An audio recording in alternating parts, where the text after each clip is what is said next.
Bem-vindos de volta ao Carsportes, e hoje vamos explorar um dos jatos mais icônicos da história da aviação.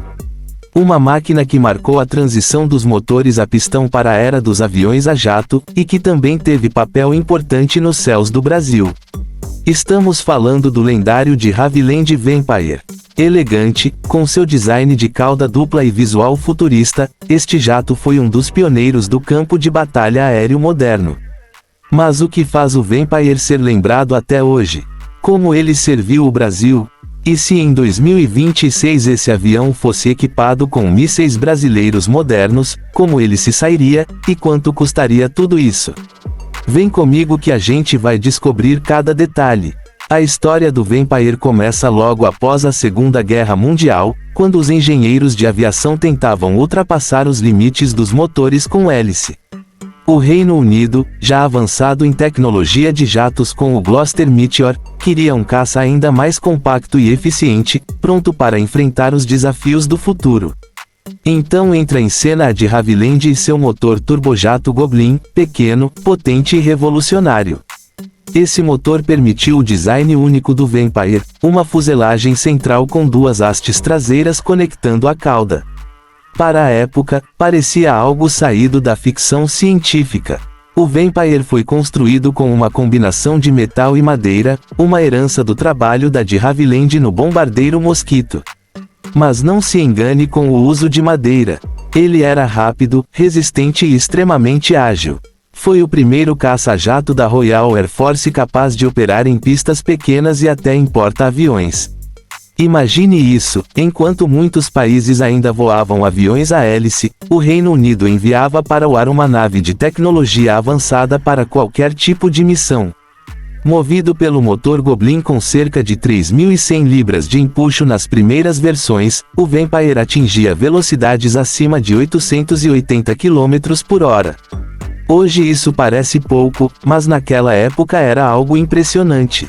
Os pilotos enfrentavam novas sensações, novas táticas e novos perigos ao voar tão rápido. O Vampire virou sala de aula aérea para os pilotos do futuro. E então chegou o momento do Brasil. Nos anos 1950, a Força Aérea Brasileira buscava modernizar seus caças e dar um salto na tecnologia militar. O Brasil então adquiriu quase 70 Vampires, entre versões de caça e de treinamento.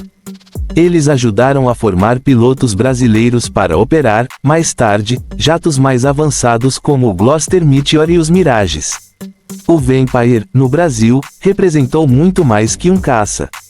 Ele simbolizou progresso. Os pilotos aprenderam a manobrar em velocidades de jato, a usar canhões de 20 mm com mais precisão e a dominar um novo tipo de combate aéreo.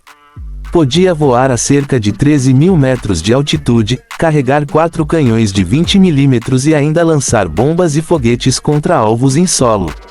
Um verdadeiro avião multifunção da nova era. O Vampire nunca entrou em combate no Brasil, mas sua contribuição foi estratégica, preparou os pilotos, fortaleceu a doutrina e impulsionou a evolução da nossa aviação militar. Ele voou por décadas até ser aposentado no fim dos anos 1970, sinal da durabilidade e confiança que conquistou. Mas agora vamos imaginar algo empolgante, estamos em 2026. O Brasil ainda possui Vampires restaurados para voos históricos. E se, apenas para este review, a FAB decidisse equipá-los com armamentos modernos? Como seria o desempenho? E quanto tudo custaria? Vamos explorar essa ideia maluca e divertida. Começando pelo míssil MAR-1 brasileiro, um armamento anti-radiação projetado para destruir radares inimigos. Ele funciona muito bem em caças modernos, como o Gripen. E num Vampire, com uma modernização de aviônica, novos sistemas de mira e reforço das asas, talvez ele pudesse carregar 1 ou 2 mísseis Mar-1. O alcance pode variar entre 25 e 60 km dependendo da versão. Cada míssil custa entre 1 a 2 milhões de dólares. Imagine um avião dos anos 40 mergulhando no campo de batalha digital para destruir defesas aéreas, improvável na guerra real, mas sensacional no conceito. Agora vamos ao Adarter, um míssil Arar de quinta geração desenvolvido em parceria com a África do Sul. Ele pode mirar alvos em ângulos extremos e é mortal em combates próximos. Mas o Vampire conseguiria dogfight em 2026. Não contra F-16 ou Gripen, claro. Porém, em cenários controlados de treinamento ou exibições, seria incrível vê-lo disparar um Adarter. Cada míssil custa por volta de $1 milhão.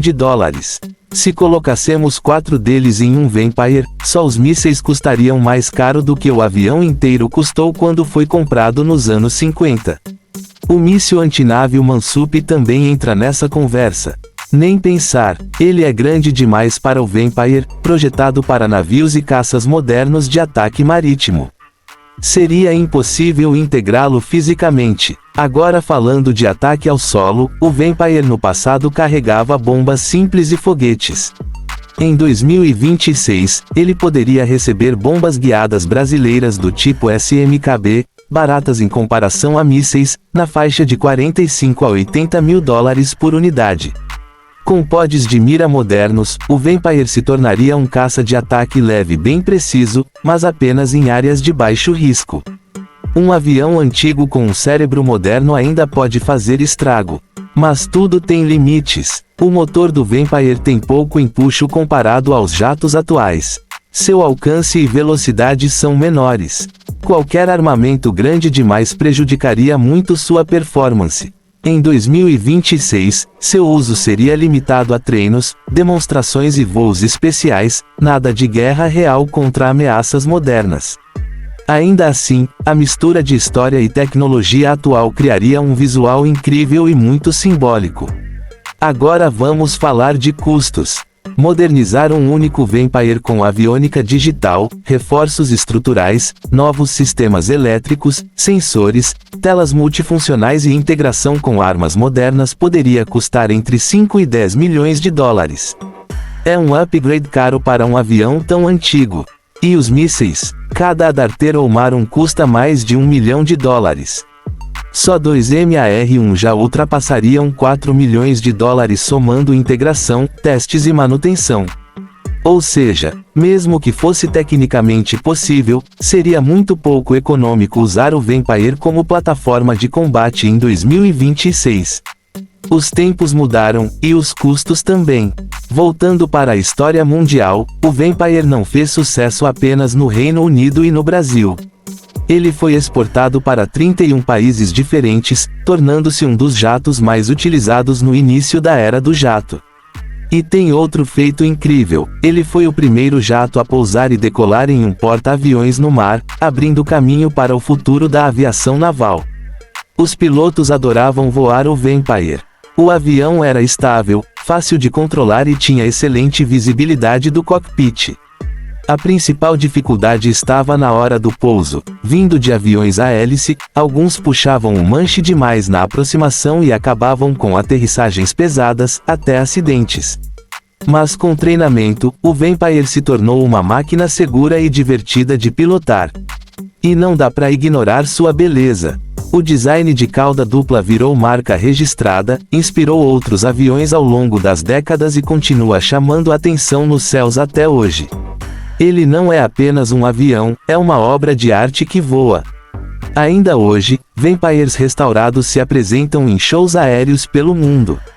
As pessoas ficam hipnotizadas ao ouvir o velho motor turbojato rugindo e ver aquela silhueta clássica cortando o céu. Não é pela velocidade ou tecnologia. É pela história viva. Com o tempo, o Brasil aposentou seus Vampires e partiu para jatos supersônicos bem mais poderosos. Mas esse avião sempre será lembrado como o primeiro passo verdadeiro do país na era moderna da aviação militar. Então, se o Vampire voasse armado com mísseis brasileiros em 2026, ele voltaria a ser o rei dos céus. Não, mas continuaria inspirando pilotos, formando conhecimento e emocionando fãs da aviação, enquanto leva consigo a história da evolução tecnológica brasileira. O Vampire é o passado, mas também um lembrete do quanto o futuro pode voar longe. Obrigado por acompanhar essa viagem pela história do de Havilland Vampire e sua conexão especial com o Brasil, do passado glorioso a um futuro fictício repleto de tecnologia. Se você curtiu essa análise e quer mais vídeos misturando jatos lendários com armas modernas, deixa o like, se inscreve e comenta aqui embaixo, qual avião clássico você quer ver transformado com tecnologia de 2026. Aqui é o Carsportes, e nos vemos no próximo voo.